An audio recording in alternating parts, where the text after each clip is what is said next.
I've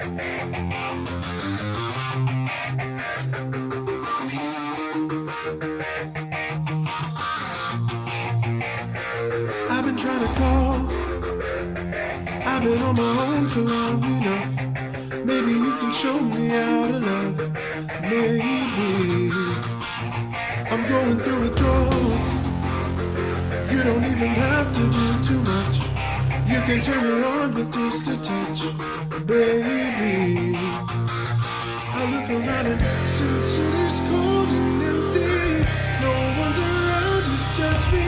I can't see clearly when you're gone. And I said, ooh, I'm blinded by the lights. No, I can't sleep right until I feel your heart touch. I said, ooh, I'm drowning in the night. Oh, when I'm like this, you're the one I trust.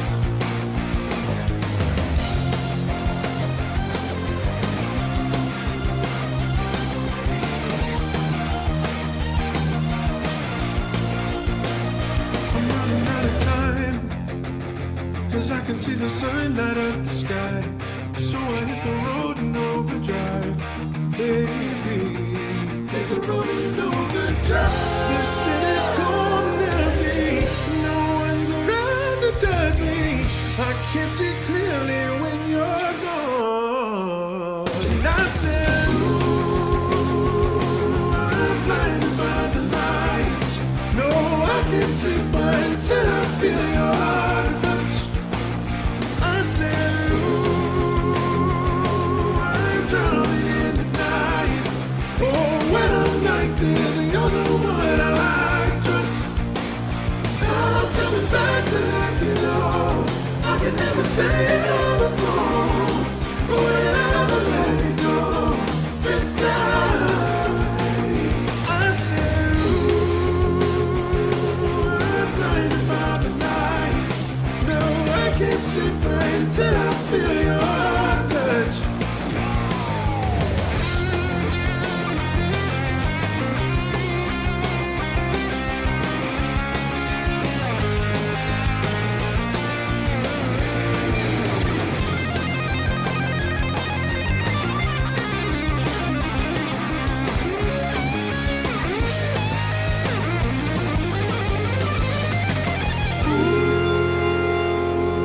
I'm blinded by the lights.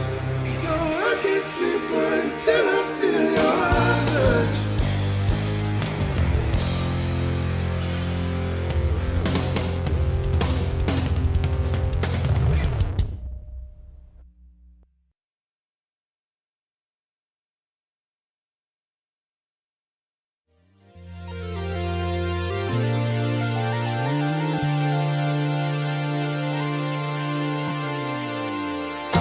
Feel free to be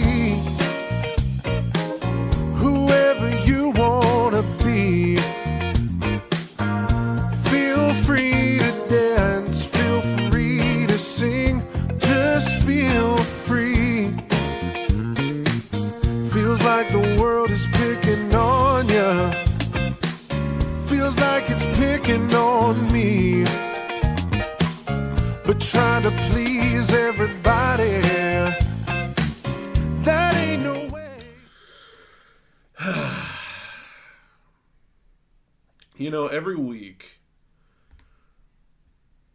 whenever it comes time to create a thumbnail for YouTube, for the podcast, because there's a picture every week. It's like, you know, whoever the Titans just played or they're about to play, a picture of them plus a picture of me making a face. And whenever I create those thumbnails, I always try to make a face that represents how I feel about the Titans at that moment. Whether that face be excitement or confusion or happiness or whatever. Today I went to create the thumbnail and I just started laughing. Like that picture you see in the thumbnail here on YouTube, that's just a picture of me laughing.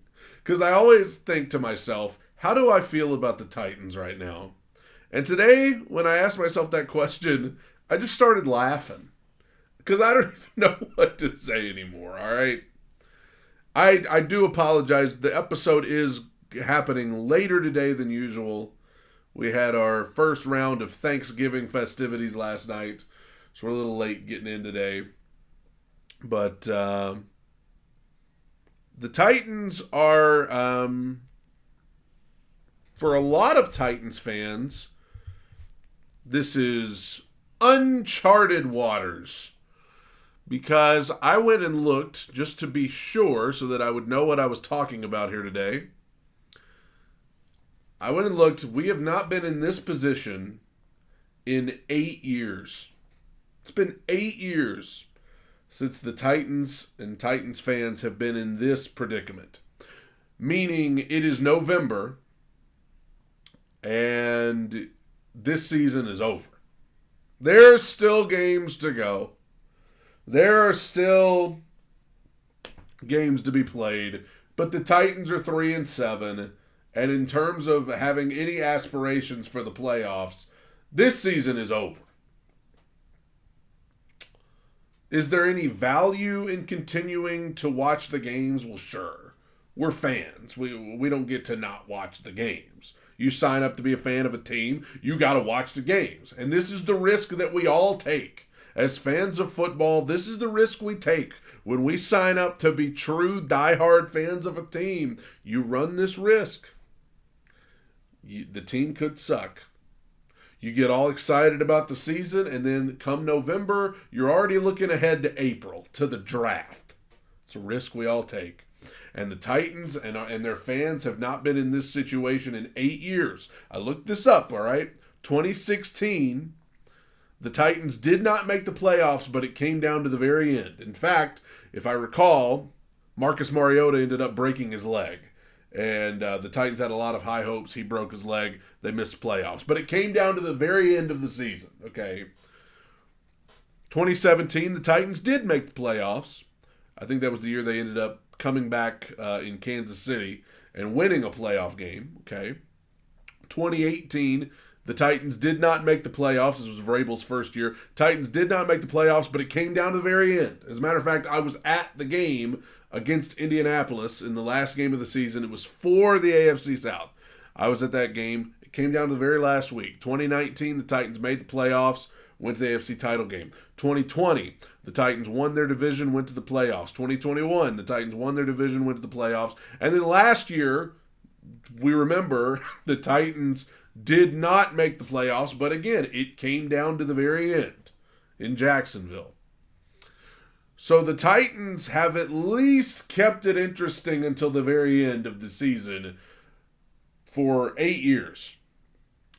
We have not been in this position since Marcus Mariota's rookie year, where the Titans, I believe, went 2-14 that season and were long gone out. Maybe it was 3-13. Who cares? All I know is that the Titans hadn't been in this situation in a long time. 3-7, currently scheduled to pick number 6 in the draft, if you want a bright side. Yesterday was awful. The Titans were outplayed in every sense of the word, and it's not the first time. I mean, these last 2 games, though, against Tampa Bay and now Jacksonville, I mean, this was a different kind of thing. This Titans team looks cooked. They look cooked. Now, there are still certain guys like Jeffrey Simmons who are giving it everything they got out there. But overall, this Titans team is just cooked. And it's not so much that I don't feel like guys are giving effort. I'm not going to question that, but it's just, it looks like a team that by now they know who they are. They know what they are. Vrabel knows who they are. Vrabel knows how bad this team is. And at this point in the year, 10 games in, what are you going to do? What are you supposed to do? let's just talk about Vrabel. Right off the bat, let's talk about Vrabel. Because with every passing week, more and more people are calling for his head. And I get it, man. When the team's losing, the team is 3-14 in their last 17 games. It is a head coach's job to win games. It is a GM's job to assemble talent, as well as, taking care of making sure we got cap room and all that stuff. But it is a GM's job to draft the right guys, sign the right free agents, make the right trades. That's a GM's job. It is a head coach's job to win. And of course, when a GM doesn't do their job properly, it makes life a heck of a lot harder for a head coach. But, and need I mention right here, let's insert John Robinson's name here. Let's just go ahead and get the John Robinson mention out of the way. Yes, John Robinson made bad draft picks. We have talked about it until we can't talk about it anymore. He traded away guys that shouldn't have been traded away. He let guys go that shouldn't have been let go. He signed guys that nobody else wanted. Yes, we have talked about John Robinson and his failures as the general manager of this team until we just can't anymore.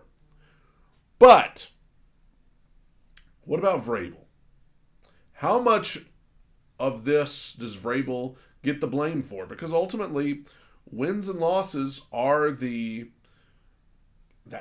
the telltale sign of how a coach is doing. And the Titans are 3-14 over their last 17 games. They ain't winning a whole lot. It's not just about what's happened this season. It's coupling that with what happened last season. You had a 4-game lead. You were comfortably ahead of the AFC South. You proceeded to lose your last 7 games and allow a team in Jacksonville that was way back there behind you to come back and win the division. And then you followed it up by coming out and putting on the product that you've put on this year. Now, I said last week, I don't think Vrabel's going anywhere. And I said why, but to give it a short recap, I believe that Amy Adams Strunk and the brass in the Titans organization, they made it clear they probably believe this is all John Robinson's fault. It's his fault. He's the reason the roster's so bad. And we weren't really in position this last offseason to make some major moves to completely fix it. But this offseason, we're going to have more money. We're going to have a higher draft pick. And we are going to be in position to really get to fixing it. So we owe Mike Vrabel the opportunity to be a part of fixing what John Robinson broke. That was my reasoning behind why I believe Mike Vrabel's not going anywhere. And as of this moment right now, I still would be very surprised if they let him go. Because I still don't know. I don't know if people outside of Titans fans view it the same way that Titans fans do. I don't hear anybody talking about Vrabel being on the hot seat except for Titans fans. I don't hear anybody in the national media. I don't hear anybody outside of Titans fans talking about Vrabel being on the hot seat. I think most people still view Vrabel as being a good coach. As far as, people who are outside of Titans fans, So, as of this moment, I would still be very surprised. But with that being said, the seat has to be at least a little bit warm for this guy. Because 3-14 over the last 17 games, the roster is horrible, and I understand that's ultimately on the GM, but man, you gotta at least be looking at this guy like, hey, the leash is getting a lot shorter here.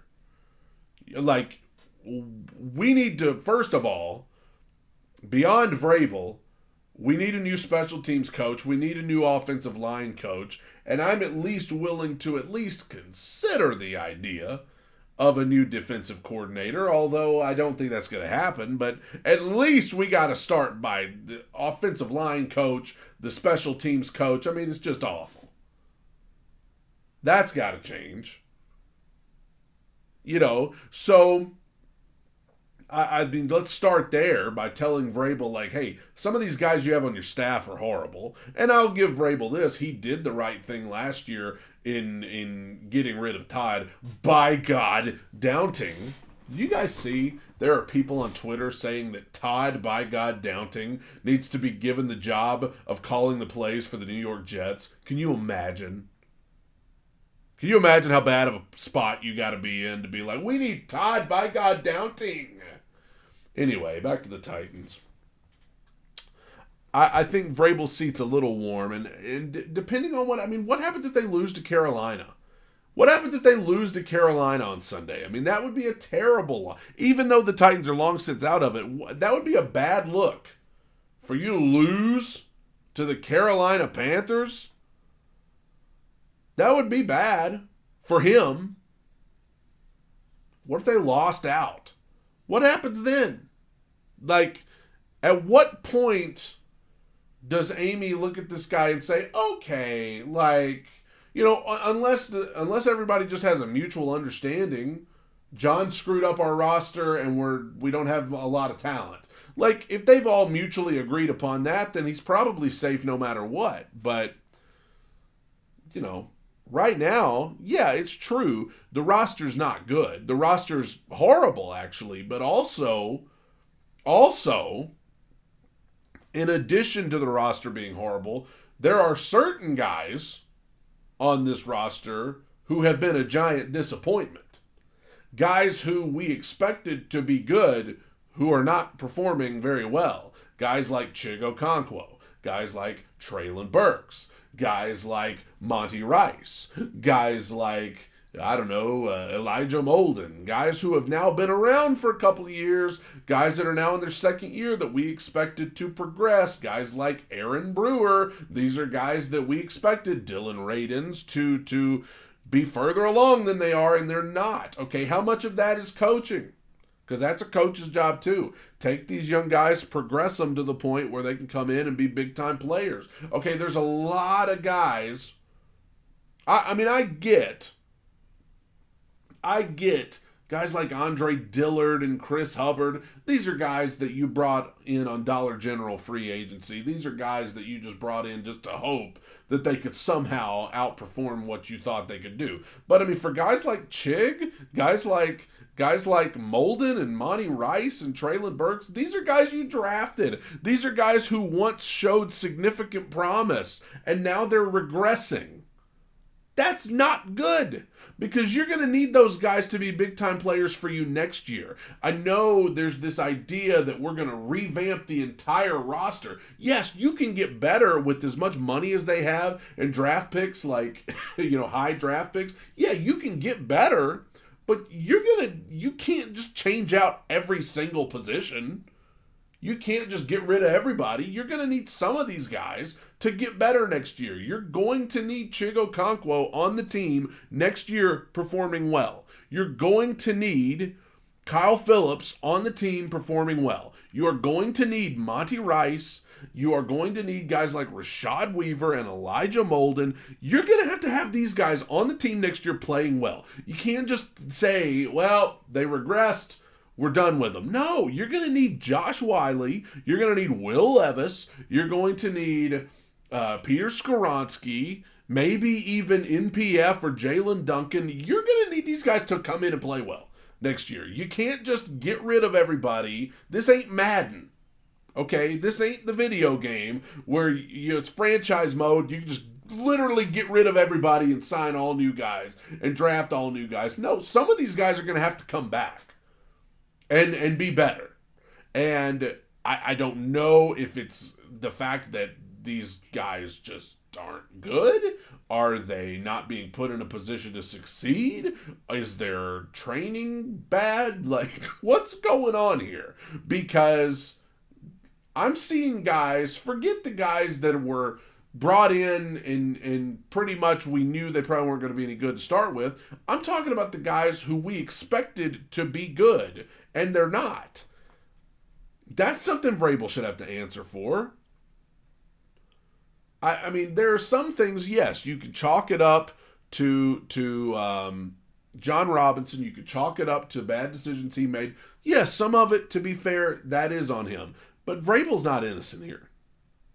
Vrabel has, for some reason, a lot of guys are getting worse that we need to get better. From year 1 to year 2 or year 2 to year 3, whatever the case may be.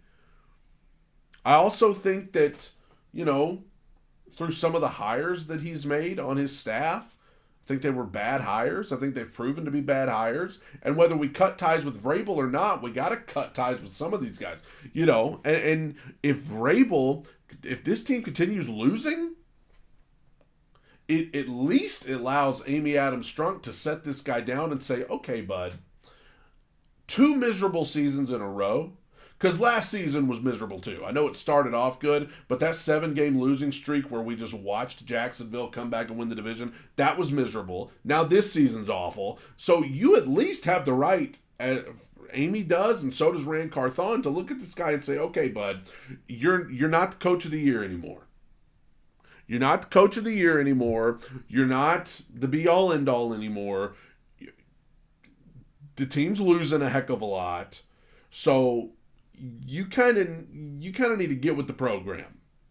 You kind of need, we built a new stadium, whatever it's called, Nissan Stadium 2, or the new Nissan Stadium. We got a new stadium coming, and we don't need to suck when that new stadium is built. So right now, we need to start figuring this thing out.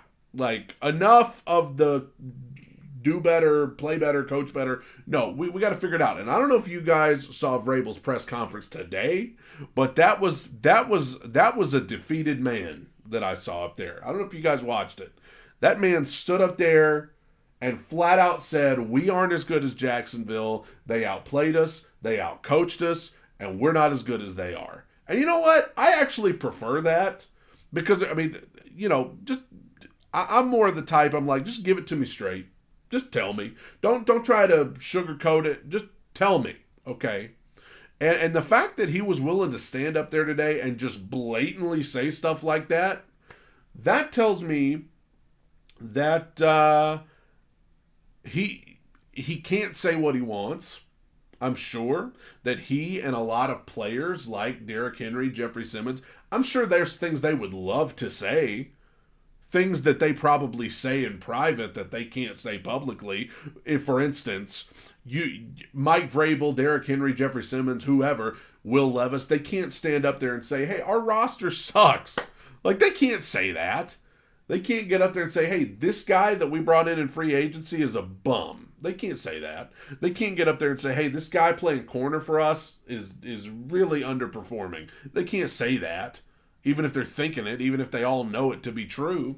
So, Vrabel being willing to say stuff like that, it either tells me that he is so done with this team that he's willing to be fired, or he is so confident, based on private conversations that he's had with Amy or Rand or whoever, he is probably confident that they know it's a roster problem. It's a roster problem and not a Vrabel problem. But I don't know, man. There's still, even if the roster is the number one culprit, there are still things about what he's doing that's got to change. There's still things that he's doing that has got to get better if he's back. Because he once was like the king of the jungle, okay? He was the coach of the year. He could do no wrong. Now, you ain't too far away, bro. You ain't too far away from being told we wish you well in your future endeavors. It's a lot closer now than it used to be. And if they lose to Carolina, now listen, I'm sorry if this makes me a bad fan. It's best for them if they lose to Carolina. I'm sorry, but it's in the long-term best interest to lose to Carolina. It's in their best interest to lose the rest of their games. I know that's not fun to watch. I know it's not exciting, but in the long term, their best bet is to lose the rest of their games so that they can get up there and, they could probably get away with winning one more game. But honestly, if you start getting up there into like you got 6 wins, 7 wins, you're not going to be in the top 5. They need to be in the top 5 because let's just face it, we need the guy from Notre Dame. Alt. We need that guy. That's your first round draft pick right there. Unless you somehow fall apart to the level that you can get Marvin Harrison Jr. I think I know there are people who disagree, but if you have a chance to get Marvin Harrison Jr., you need to get him. That's a generational player. And what, I mean, I'm all about get the left tackle unless you can get Marvin Harrison Jr. If you can get Marvin Harrison Jr., get Marvin Harrison Jr. But if you can't get him, take the guy from Notre Dame or a left tackle. Okay? And if you're going to get those guys, you need to lose most of your games. And I think they will because they got to play Miami. They ain't beating Miami. In Miami on Monday Night Football, give me a break. They ain't beating Miami. They got to play Houston twice. They ain't beating them either time they play them. They got to play Jacksonville again. They ain't beating them. They got to play Seattle. They ain't beating Seattle. Their next 2 games are their most winnable games. It's Carolina and then Indianapolis. They've already lost to Indianapolis once. But both of those games are at home. Both of those teams are the worst teams left on their schedule. If they lose these 2 games, they're losing out, bro. And honestly, as bad as it sucks, in the long term, that's the best thing that could happen. Because they're number 6 right now in the draft. And the teams that are ahead of them are Carolina, who is actually Chicago. Because Chicago has Carolina's first round pick. Can you imagine? Right now, Carolina sucks and they don't even get anything for it. They don't even get the confidence of knowing they'll have a good draft pick. They just suck and they don't get anything. But you've got Carolina represented by Chicago. Then you've got Chicago with their own pick, which is currently top 5. New England is a top 5 pick right now. Arizona is a top 5 pick, and the Giants are a top 5 pick. And then under that is the Titans with the Washington Commanders nipping at their heels, behind them. Along with Atlanta is kind of there too. But, it sucks, but why win now? I mean, it's hard, but why bother winning now? We got a lot of stuff to fix. And there are some people, let's talk about Levis. There are some people who are now out on Levis. I can't even believe how you could watch this guy play 4 games behind this offensive line on this team.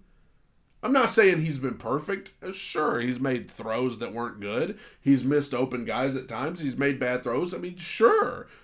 He's a rookie who got put in the middle of the season, okay? But right now, the good outweigh the bad. And even if you don't like Will Levis, even if you don't believe Levis is going to be the long-term answer, he's going to have to be their guy going forward. He's going to have to be. They're not in a position to go get a new quarterback. They got too much other crap that's wrong. Just off the top of my head, you got at least 2 spots on the offensive line that have got to change, if not 3. You've got you need help at wide receiver. You can argue they need help at tight end. If Derrick Henry's going to be gone, you're probably going to need another running back from somewhere to trade snaps with Tyjae Spears. I think Spears is a tremendous athlete. I'm not totally confident he's your every down back. You're going to have somebody else that can play running back. Okay, defensively, we need corners, we need safeties, we need linebackers. You can always use help on the edge. So we need help all over the place. And so if you don't like Will Levis, and if you don't think Levis can be the guy long term, you better get over it because he's going to have to be. With all of that, with all of those needs, we can't be like, let's try and get Caleb Williams. No, we're not in a position to do that. We got too much other crap to take care of. And Will Levis, overall, has not been bad. Has he lived up? Has he lived up to what he did in his debut against Atlanta? No. But against Pittsburgh, I thought he played pretty darn well against Pittsburgh.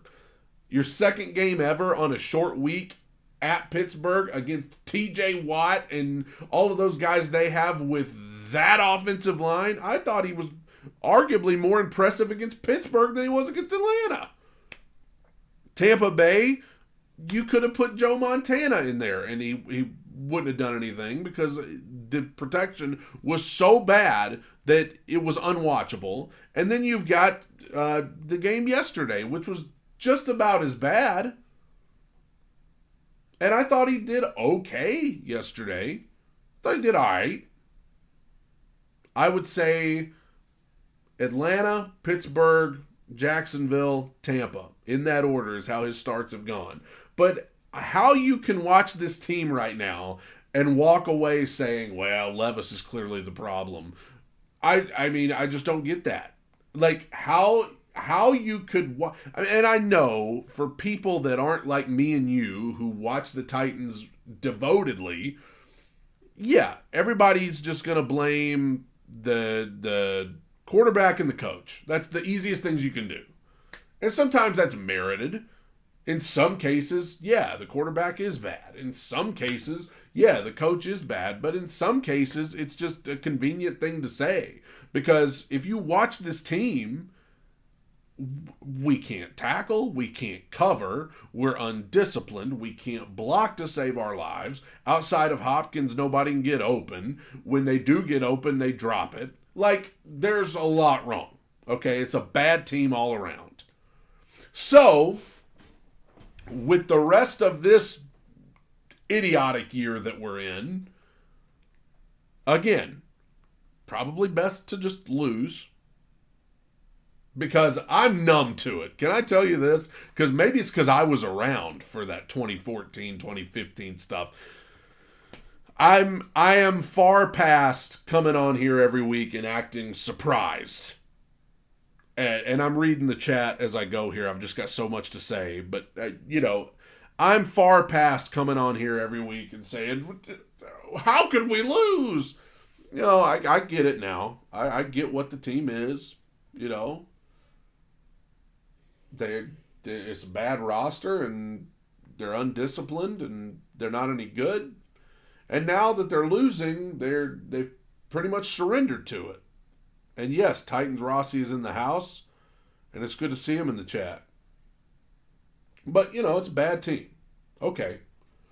All right, well, somebody's got to be bad. I guess it'll be us, right? What I want is to be able to at least have the confidence that it will get better. And that's what we all want, right? We all want to be able to, at least in the middle of all of the suckage, to at least be able to say, you know what, I have hope it'll get better. And that's why a lot of people want a new coach, because, for a lot of people, it's hard to believe it'll get better when you feel like you have the same mentality coming back. I'm still not as out on Vrabel as you guys. Some of you are convinced that he's got to go. I'm not as out on him as you are, but will. I don't know. I don't know, guys. Maybe it's just wishful thinking, but I still believe John Robinson is the number one culprit in why we're in the situation we're in. Need I delve into Isaiah Wilson, Caleb Farley, Traylon Burks, 3 straight first-round picks? Brutal. Not to mention picks like Dylan Radins, which has not panned out. Picks like Darrington Evans. Picks like, let me think here. Oh, I couldn't think of his name. Des Fitzpatrick. Traded up for him. And then trading AJ, the guys that he let go. I mean, it's a disaster. It's a disaster. So, yeah, I think J-Rob is the number one culprit. But Soul Snatcher in the chat has a good point. It's not just about getting a top 5 pick. It's about that top 5 pick panning out. That's where people have lost some confidence that Vrabel and this staff can develop players. Some people will say that's not fair, but I listed guys on the team currently who have gotten worse over their time here. So, I mean, I get it. I just, right now, I don't know if I'm willing to say, let's fire Vrabel. I don't know if I'm willing to say that right now. But I will say, the seat's getting warm, man. And I like Vrabel. I've always liked Vrabel. And I think in the right circumstance, Vrabel's a good coach. Right now, it ain't the right circumstance. Let's not forget, this is his first head coaching gig. He'd never been a head coach before the Titans. So, I mean, he came in, experienced some success. This is the first time he's had to head coach a team like this. And I saw today in that press conference, I saw a guy who looked defeated. I saw a guy who, and I get me, you're 3-7. Yeah. My gut feeling is they're going to give him another shot next year. My gut feeling is they're going to give him a chance with $100 million in cap space and a high draft pick. We're going to give you a chance to fix this. Another offseason with Rand to fix it. But man, I don't know. I mean, what do you guys think? Is there anything he could do this year that would make Amy pull the plug? I don't know. I mean, if Amy has surrendered to the fact that this is all Robinson's fault and the roster's bad and there's no coach that could fix this right now, then whatever. But looking ahead to the offseason,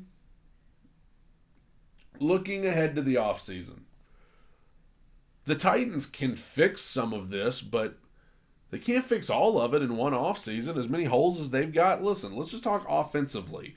First of all, left tackle, you got to get a new left tackle. We don't have a left tackle right now. There's not an NFL caliber left tackle on the roster. So, you got to get a left tackle.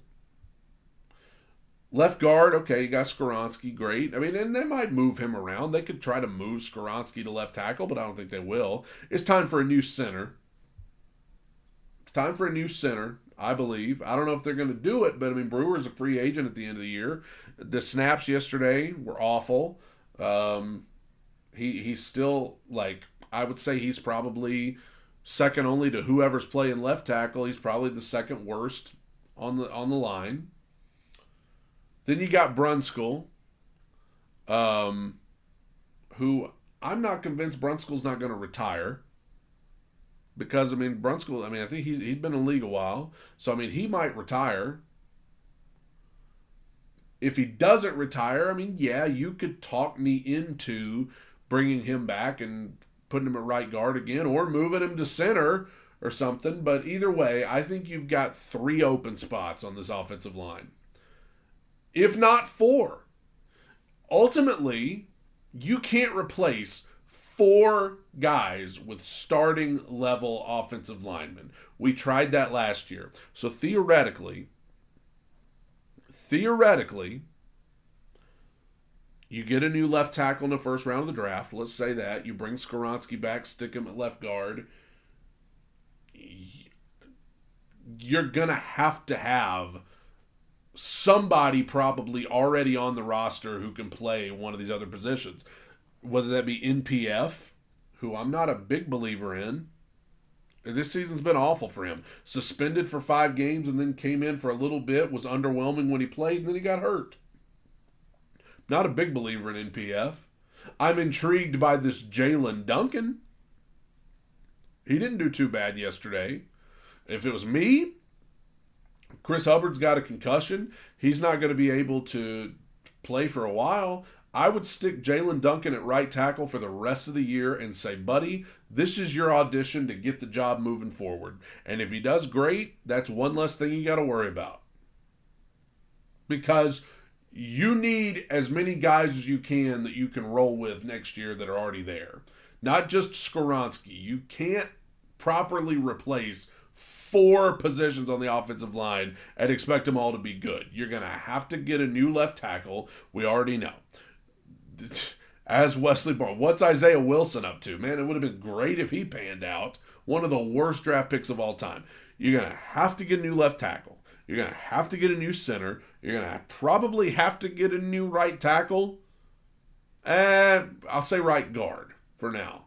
But, I mean, you could talk me into Brunskill again if he comes back, but I just don't think... Some of these guys, I'm like, would they start anywhere else? Maybe the Giants or the Bears. Their offensive lines are horrible, too. But, okay, so that's just the offensive line. We've come up with at least 3 openings on the offensive line. We haven't even gotten to, as I said earlier, running back. If Derrick Henry leaves, Tyjae Spears is good, but he can't be the every down back. You're going to have to get somebody to trade off snaps with him. What are we going to do, bring Hassan Haskins back in? I mean, maybe. There's another guy who's completely a draft pick that's wiped off the face of the earth. Okay, wide receiver. Hopkins will be back, probably. You can try and go get T. Higgins. There's some wide receivers out there that you could go get. I mean, the free agent market for wide receivers is not terrible, which that's good. But, you know, and in this draft, you might could get somebody in the second round that would be pretty good. I mean, I've been looking at some of these guys. Keon Coleman, he's probably going in the first round. The guy from LSU is absolutely going in the first round. Neighbors. But looking at, a lot of mock drafts and all that, not Xavier Worthy, but the other guy from Texas, Mitchell. That could be a possibility. Adonai Mitchell. The guy from South Carolina who reminds everybody a lot of A.J. Brown. That's a possibility. So, I mean, you could get a good wide receiver in the second round, but then again, you kind of need to get a corner. Again, you want to know what would be really good is if Caleb Farley had panned out. He's a corner, but instead we drafted him and it's been a disaster the entire time. And I don't want to make light of his personal life situations. Of course, that's bigger than football. But I'm talking about just in terms of football. The guy was hurt when he got here. He's been hurt the whole time. So you need a corner. So you might want to use your second rounder to get a corner. Or we need a safety. We need an inside linebacker. We need help on the edge. Like, do you see the problem here? How many needs this team's going to have? You can fill some of them, but some of this stuff is going to have to be fixed by guys that are already there getting better. It would be really great if Monty Rice could be a competent inside linebacker. Because, I mean, Alshire and Jack Gibbons, they're starting inside linebackers this year. They're both going to be free agents. They ain't gonna re-sign both of them. So you're gonna have a need there. Like I already said, corner is a disaster. I mean, who are you coming back with? Fulton? I expect Fulton to be gone. And by the looks of things yesterday, he needs to be gone. He looks completely miserable. Looks like he could not care less about anything. So I expect there to be an opening at corner. McCreary will be back. I have some hope that McCreary, if put in the right spot, play in the slot. He's much better against the slot. They've had him playing on the outside, and it's been a disaster. He gets called for penalties. He, can't cover on the outside, so they need to try to put him in the slot. So, I mean, and in terms of what Barnes just said in the chat, big name wide receivers don't hit free agency. They either get a contract extension or they get traded, and that team signs them, as you know all too well. Yes, I do think there are some free agents. Again, I'm not sure that the Bengals won't just re-sign T. Higgins, but there are some, good wide receivers hitting the market. But ultimately, yeah, you need to draft a guy and have that guy turn out to be Arthur Juan Brown. We already did it once. Let's see if we can do it again. And A.J. Brown was a second rounder. So the idea of getting a great wide receiver in the second round is not insane. Yeah, you could do that. You absolutely could do that. You're going to have to do that because if you want to put, gosh, how many times have I said this on this podcast?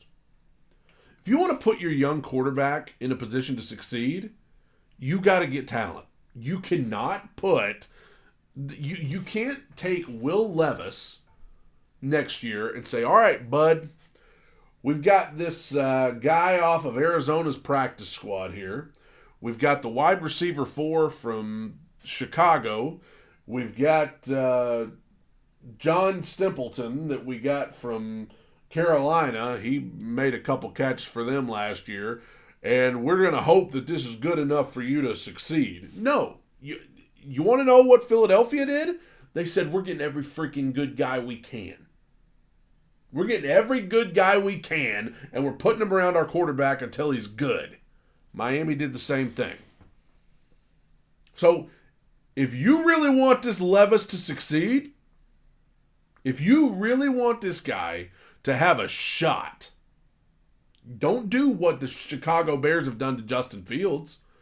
They have not put Justin Fields in a position to succeed since he got there. He's had bad receivers and he's had awful offensive lines. And he has struggled since he got there. And for those of you who think it's not important to have a good offensive line for your young quarterback, just go ask Joe Burrow. Ask Joe Burrow how it's working out. 4 years in the NFL, he has now had season-ending injuries in 2 of them.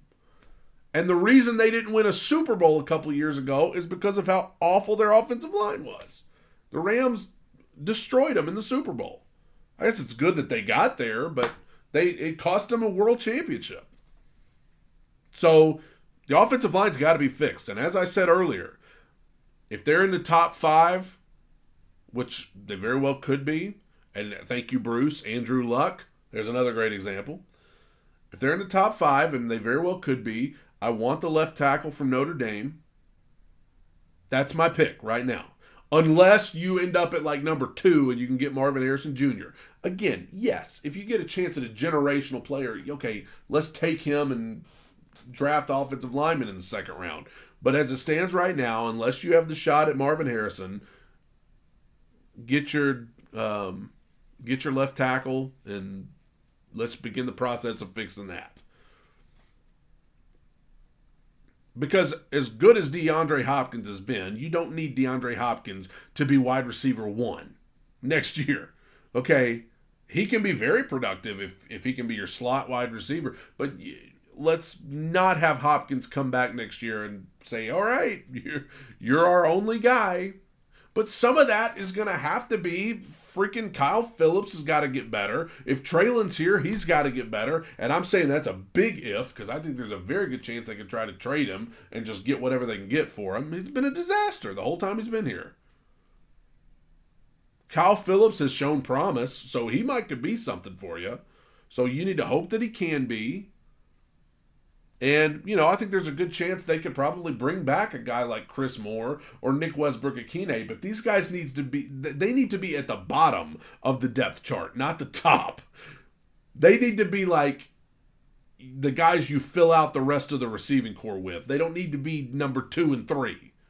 It needs to be Hopkins, probably a free agent that you sign, and somebody you draft. And here's the thing with this Titans team. Defensively, they're not good. They're not good at all.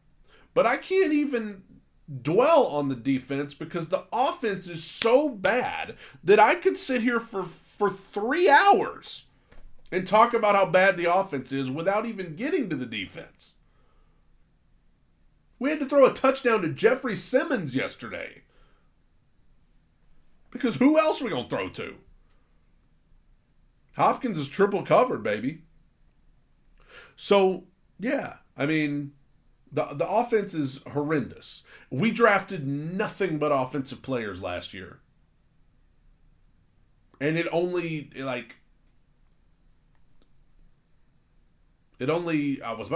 helped a little, but we're probably worse than we were. So, it sucks, man. It sucks to be in this situation. It sucks when your team is bad. It sucks when you know the season's over and it's only November. It sucks. Yeah, it sucks. Sucks to have to root for your team to lose so that they can have a better draft pick. Yeah, that sucks. But most teams and fan bases are going to end up here at some point, and here we are. For the first time in 8 years, this is where it is. We're horrible, and we're better off losing, and using the rest of this season as an audition for a guy like Jalen Duncan at right tackle, and seeing what you got for some of these guys to come back next year. Because, again, these guys, you could say you're done with them all you want, but like these guys are going to have to be your guys next year. Some of them at least.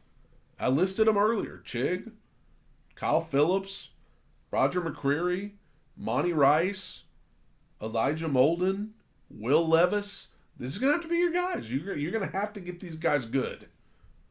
You have to put them in a position to succeed.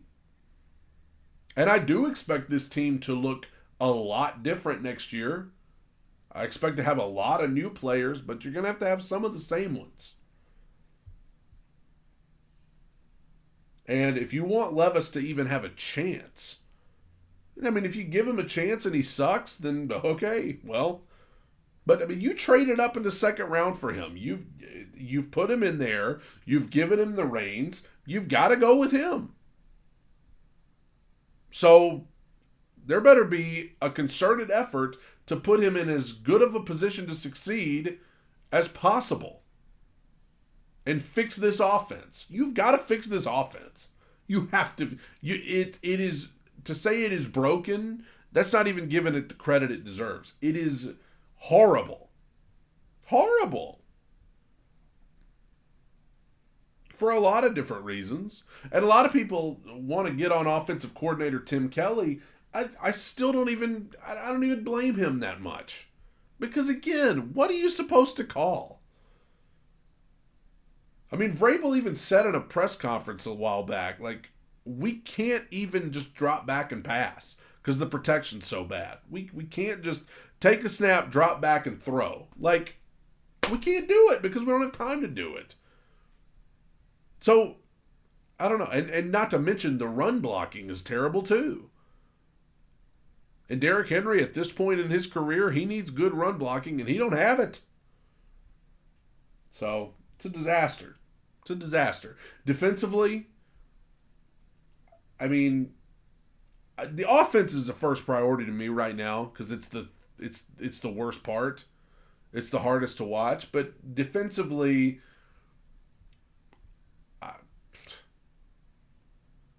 again, if you gave me time, I could go on for hours. Corner, safety, inside linebacker, it's all going to have to be fixed. I don't know if it's possible to fix all of this in one off season. Even with all the money and all the draft picks, whatever, I don't know if it's possible to fix it all. Unless some of these guys that we were relying on to progress this year can figure it out and progress for next year. So yeah, yesterday was tough. Tough to watch.